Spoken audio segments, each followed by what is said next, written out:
Bien, nous allons prier avant d'ouvrir la Bible ensemble. Merci Seigneur de nous avoir réunis ce matin pour ouvrir ta parole, pour la méditer, pour la mettre aussi en pratique dans nos vies. Merci que, Seigneur, on peut te faire confiance, toujours, parce que tu es le Dieu fidèle. Nous te prions, c'est vrai, que ta parole puisse faire effet dans nos cœurs, qu'elle puisse aussi faire effet dans le cœur des enfants qui ce matin aussi vont avoir accès à cette parole de vérité. Merci pour le Seigneur Jésus, Père, encore et toujours.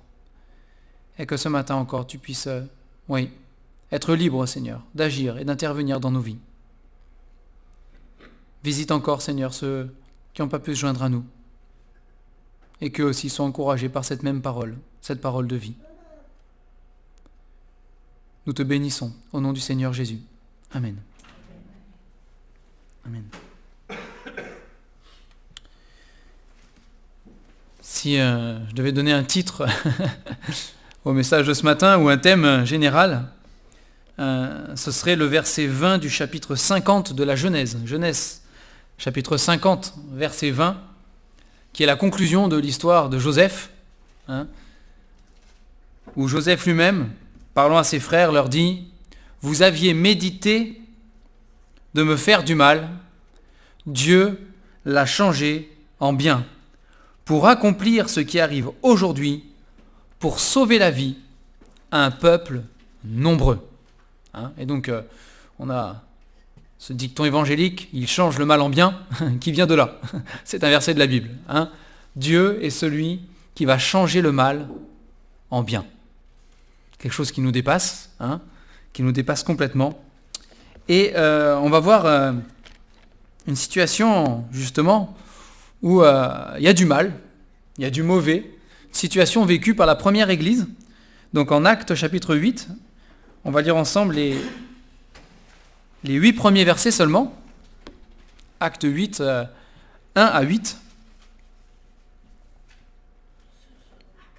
Actes chapitre 8, versets 1 à 8.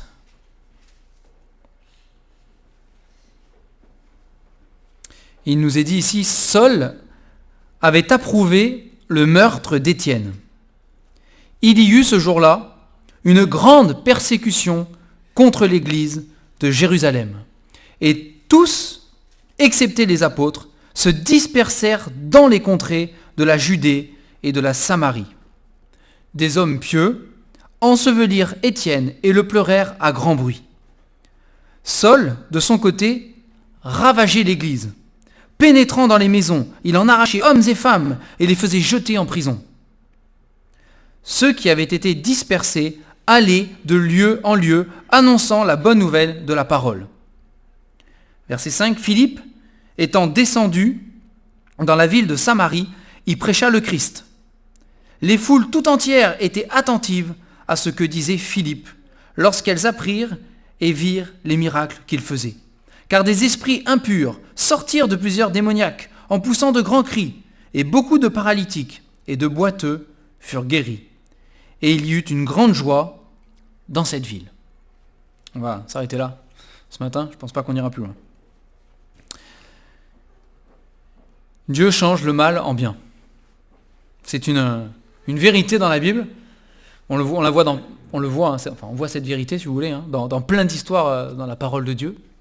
Et dans nos propres vies, on peut la voir aussi. Dieu change le mal en bien. Si je vous parle de bataille, je ne sais pas vous, mais moi quand on me parle de bataille, j'ai des images de films parfois qui viennent en tête, parce que j'ai jamais vécu moi-même de bataille. Je ne sais pas si vous avez... Heureusement, je n'en ai jamais vécu, mais voilà, on imagine deux armées qui sont face à face avec, il y a les gentils et les méchants. Je ne sais pas pourquoi il y a toujours les gentils et les méchants. Je ne sais pas si tout le monde, il ne sait pas s'il y a vraiment des gentils et vraiment des méchants, mais il y a toujours des gentils et des méchants dans les films, d'accord ? Et dans les batailles, vous avez les gentils d'un côté, vous avez les méchants de l'autre, et puis c'est les gentils qui gagnent. C'est quand même rare un film où c'est les méchants qui gagnent, quand même. Je ne sais pas si ça doit arriver, il faudrait que je regarde. Mais c'est plutôt rare, en général, on a les gentils qui gagnent. Et je ne sais pas si vous êtes déjà posé la question, qu'est-ce qui se passerait si c'était les méchants qui gagnaient ? Eh oui, il se passerait quoi ? Bon, le film se vendrait peut-être pas bien, je sais pas. Mais qu'est-ce qui se passerait si c'était les méchants qui gagnaient? Hein? Qu'est-ce qui se passerait? Ouais, ce serait la catastrophe. Hein? Ce serait la catastrophe. Bah ici, dans ce qu'on vient de lire, les méchants ont gagné, physiquement. Physiquement, les méchants ont gagné. Vous avez Étienne qui a été mis à mort. Il est mort. Hein? Donc ça, c'est chapitre 7. Hein? Étienne a été mis à mort. Et vous avez un homme là, qui s'appelle Saul, donc c'est celui qui deviendra l'apôtre Paul après. Hein? Saul, qui là, il est dit, hein, donc c'est fort ce verset, hein, verset 3. Saul de son côté ravageait, le mot est fort, ravager, hein, il ravageait l'Église. Il ravageait l'Église de Jésus-Christ. Il n'y avait pas besoin d'un mandat de perquisition ou quoi que ce soit pour rentrer. Hein. Il rentrait, bon, il avait des lettres des autorités religieuses, n'est-ce pas? Mais bon, c'était pas vraiment un mandat. Hein. Il pouvait rentrer dans les maisons, il défonçait les portes, il rentrait, il attrapait les hommes et les femmes, et il les jetait en prison. Et certains étaient tués, étaient mis à mort. Hein. Et au verset 1 du chapitre 8, il y eut ce jour-là une grande persécution contre l'église de Jérusalem. Les chrétiens de cette époque-là se sont retrouvés en danger de mort. Vraiment. Ça peut dire, eux, c'est les gentils quand même. N'est-ce pas? Et puis, il y a les méchants en face. Il y a ceux qui veulent les empêcher. Hein, ceux qui veulent les tuer. Ceux qui veulent les tuer. Et là, alors dans la parole de Dieu, on voit des fois où Dieu intervient d'une manière spectaculaire, n'est-ce pas? Hein, pour empêcher une attaque. C'est par exemple le cas du peuple d'Israël dans sa nombreuse histoire, hein, longue histoire qu'on a dans l'Ancien Testament. Combien de fois on voit le peuple d'Israël va mourir et puis Dieu intervient, un ange arrive, ou la voix tonne du ciel, enfin il y a plein de choses différentes à chaque fois, hein, mais Dieu intervient et l'ennemi, l'armée ennemie, elle s'enfuit. Hein, elle s'enfuit. Et là encore une fois, comme ça avait été le cas avec Étienne quand il est mort, il n'y a pas eu d'intervention pour le sauver de la mort, en tout cas. De la même manière, là, il n'y a pas d'intervention de Dieu directement pour empêcher Saul d'attraper des frères et sœurs en Christ et de les jeter en prison ou de les tuer. Il n'y a pas d'intervention de Dieu dans ce sens-là, en tout cas. Et à vue humaine, le mal triomphe. À tel point que les disciples, les chrétiens de cette église sont obligés de fuir cette ville de Jérusalem. Ils ne peuvent pas y rester parce qu'ils sont en danger. Il est dit, à part les apôtres, d'accord, qui eux prennent la responsabilité de rester à Jérusalem, c'est ce qui est marqué là. Les autres, ils fuient. Ils partent. Hein, ils abandonnent tout ce qu'ils avaient. Ils prennent un baluchon et puis ils partent. Dans les villes autour, en Judée, en Samarie, hein, etc. Et, ben voilà, on se dit mince, ils ont perdu. Hein. Mince alors, le mal a triomphé. Alors c'est jamais le cas, parce que comme on l'a rappelé, c'est le premier verset qu'on a lu ce matin dans le culte, l'Éternel règne. Hein, c'est Psaume 93, premier verset. C'est ce que Ramon nous a partagé ce matin, le premier verset. L'Éternel règne. Dieu règne. Dieu est au contrôle. Dieu maîtrise ce qui se passe. D'accord ? Et donc effectivement ici, on retrouve l'église de Jérusalem dans une position très compliquée, très difficile, qui fuit. Mais derrière, au verset 4, il nous est dit quoi? Au verset 4, il nous est dit « Ceux qui avaient été dispersés allaient de lieu en lieu, annonçant la bonne nouvelle de la parole. » Jusqu'à présent, les disciples étaient à Jérusalem. Et pour la plupart, j'imagine qu'il y en a quelques-uns qui ont dû bouger un peu, il y avait du commerce, il y avait des choses qui se passaient quand même, hein. Mais pour la majorité, ils étaient à Jérusalem, et on a vu dans le livre des Actes, on le voit, il est dit qu'ils étaient chaque jour assidus au temple, ils se réunissaient, ils étaient entre eux. Hein. Il y avait des milliers de chrétiens qui se réunissaient. Et là, il y en a un petit groupe seulement qui reste, et la plupart sont obligés de partir. Mais en partant, en étant dispersés, ils vont répandre, là où ils vont aller, l'évangile de Jésus-Christ. Le Seigneur Jésus leur avait dit, vous serez mes témoins à Jérusalem, en Judée, en Samarie, et jusqu'aux extrémités de la terre. C'est Jésus qui leur avait dit. C'était le plan de Dieu. Alors c'est sûr qu'ils n'auraient pas imaginé, et on n'aurait pas imaginé non plus qu'il fallait qu'il y ait une persécution à Jérusalem pour qu'ils soient obligés de partir, et pour qu'ils aillent à répandre l'évangile. Mais c'est magnifique parce que d'un mal, Dieu a fait un bien. On voit après, on a lu les versets 5, 6, 7, 8, on voit Philippe qui lui, alors, il y en a plein, il y a des milliers de chrétiens qui sont partis sur les routes et qui sont partis de ville en ville, de village en village, du coup, et qui partout où ils passaient annonçaient l'évangile. La parole de Dieu ne nous rapporte pas tout ce qu'ils ont fait, mais se focalise sur un chrétien et sur ce qu'il a fait. Et c'est, on va dire, il est un type de tout ce que les autres ont fait en annonçant l'évangile, n'est-ce pas? Mais on a un petit zoom sur l'un d'entre eux, Philippe. Et il dit Philippe que lui, il va descendre à la ville de Samarie. Alors, la ville de Samarie, c'était pas un tout petit village, quand même une petite bourgade. C'était une ville. Voilà, c'était assez conséquent. Il y descend. Alors c'est marrant parce que comme c'est dit, Philippe étant descendu dans la ville de Samarie, on a l'impression que c'est... Bon, il a fui parce qu'il y avait la persécution, mais lui, il descend dans la ville de Samarie. Et arrivé à Samarie, il prêche l'évangile. Et on voit des foules qui vont écouter. Et quand on lira la suite, on verra, vous le direz chez vous, on verra des foules et beaucoup qui vont se convertir, qui vont accepter le message de Jésus-Christ, qui vont être sauvés. Et donc, on peut dire que, oui, la persécution a été terrible pour eux, mais derrière, le résultat que Dieu a pu tirer de ça, c'est Dieu qui le fait, c'est pas les hommes, mais le résultat que Dieu a pu tirer de cette persécution, c'est le salut de beaucoup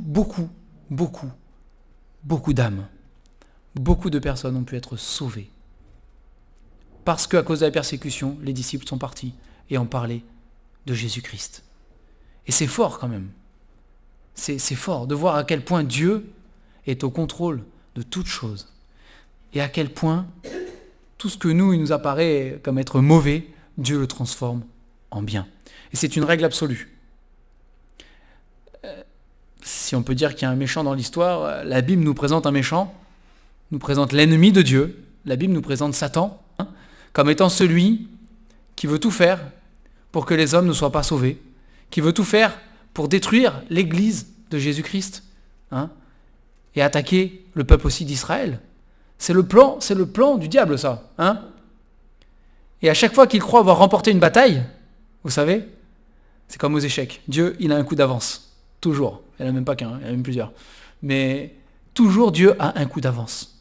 Toujours. Il croit avoir gagné, et c'est un échec. Il croit avoir gagné en persécutant l'Église, c'est un échec. Il y a encore plus de chrétiens après qu'avant la persécution. Beaucoup plus. C'est un échec. Et vous savez, on le lit dans les évangiles, Satan a influencé Judas pour qu'il livre Jésus, pour qu'il soit crucifié, pour qu'il meure sur cette croix.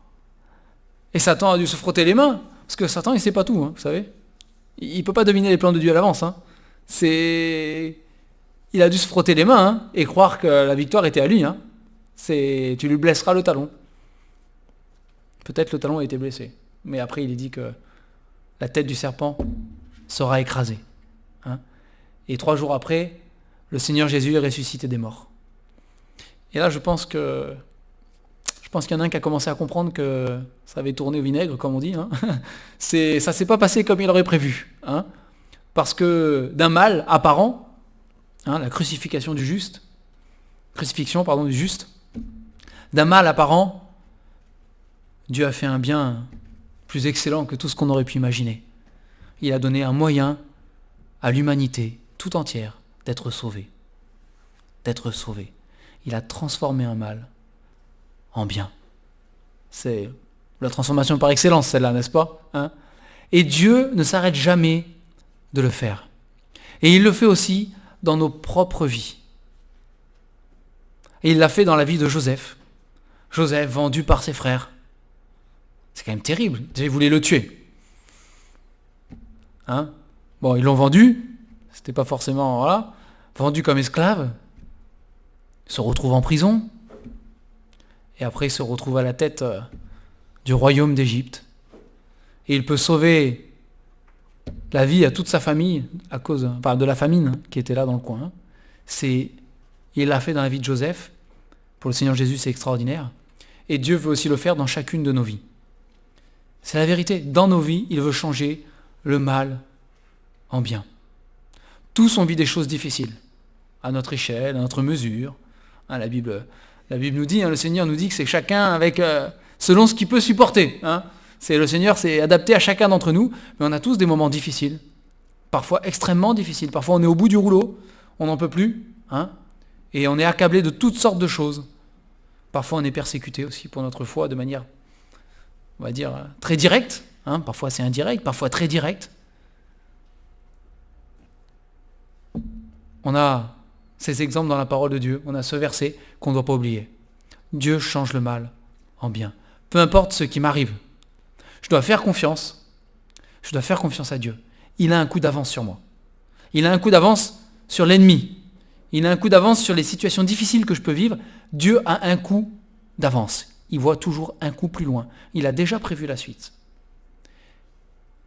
Et vous connaissez ce verset qui dit que toute chose concourt au bien de ceux qui aiment Dieu, de ceux qui sont appelés selon son dessein. Mais toute chose concourt au bien de ceux qui aiment Dieu.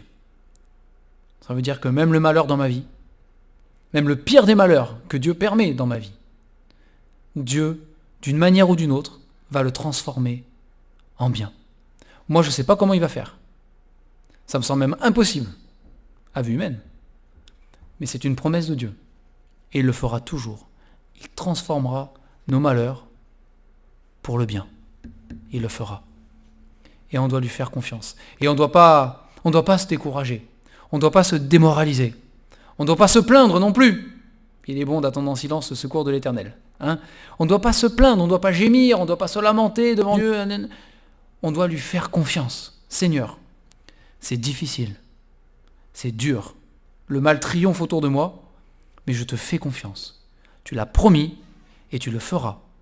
C'est le bien qui va triompher à la fin.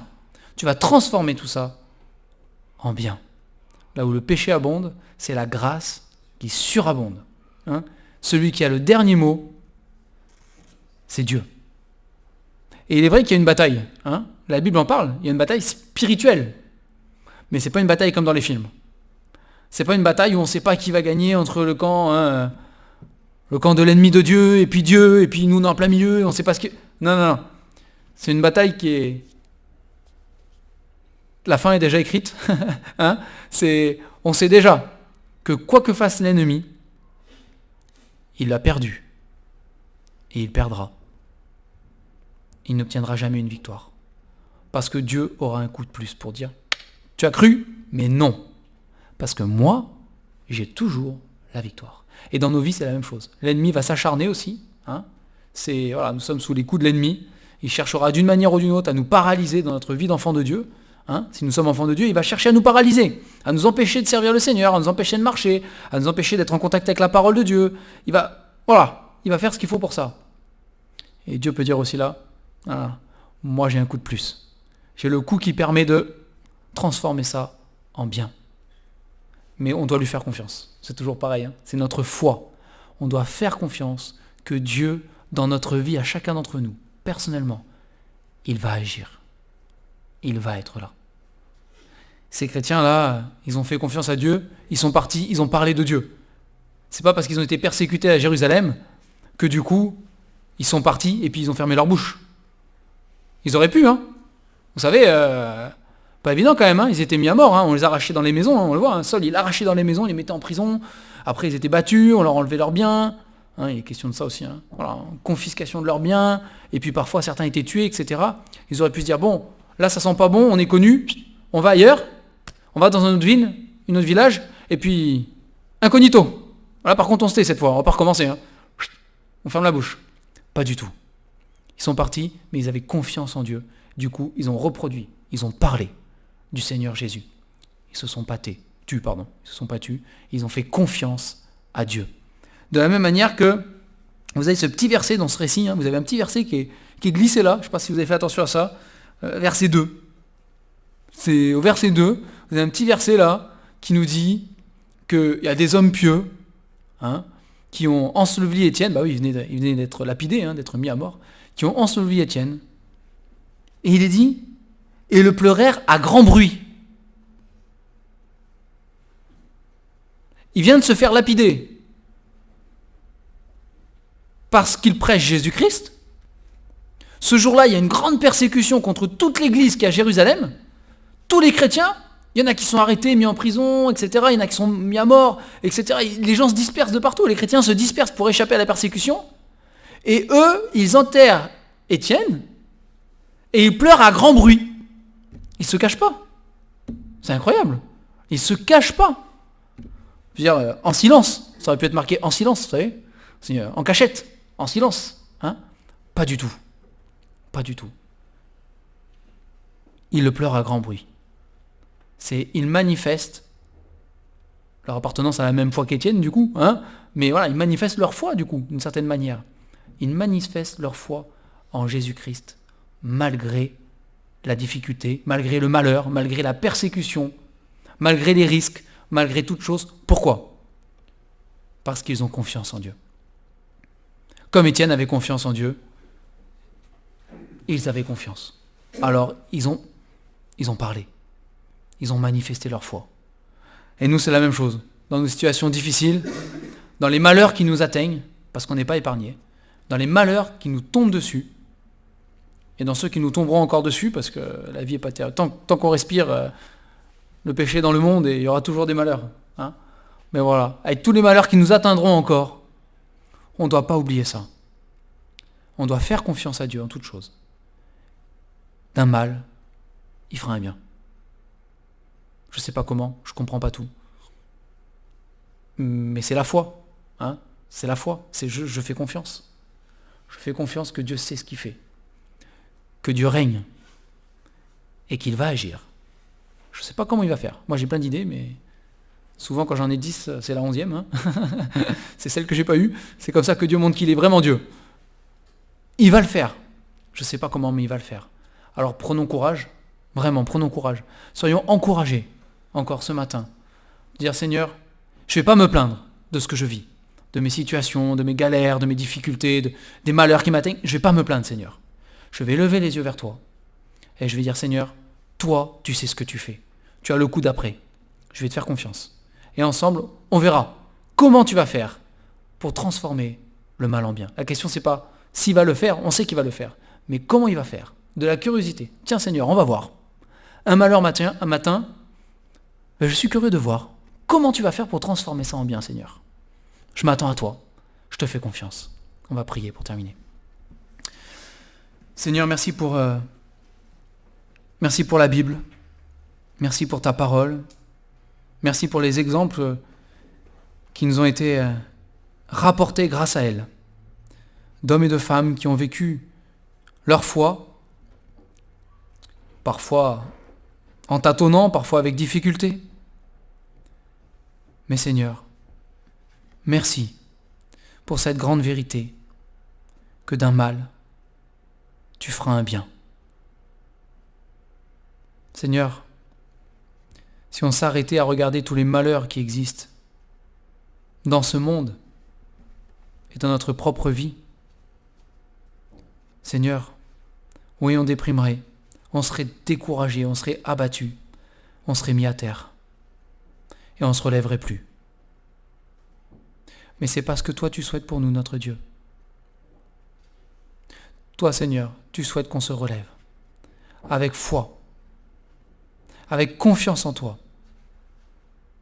Que tout cela, Seigneur, tout ce que nous entendons, tout ce que nous voyons, d'une manière ou d'une autre, tu auras la victoire et tu peux transformer en bien, Seigneur, et tu le feras. Et je te prie, Seigneur, que ce matin encore, tu puisses encourager chacun d'entre nous dans nos difficultés, dans nos épreuves, à te faire confiance, complètement, à s'appuyer sur toi.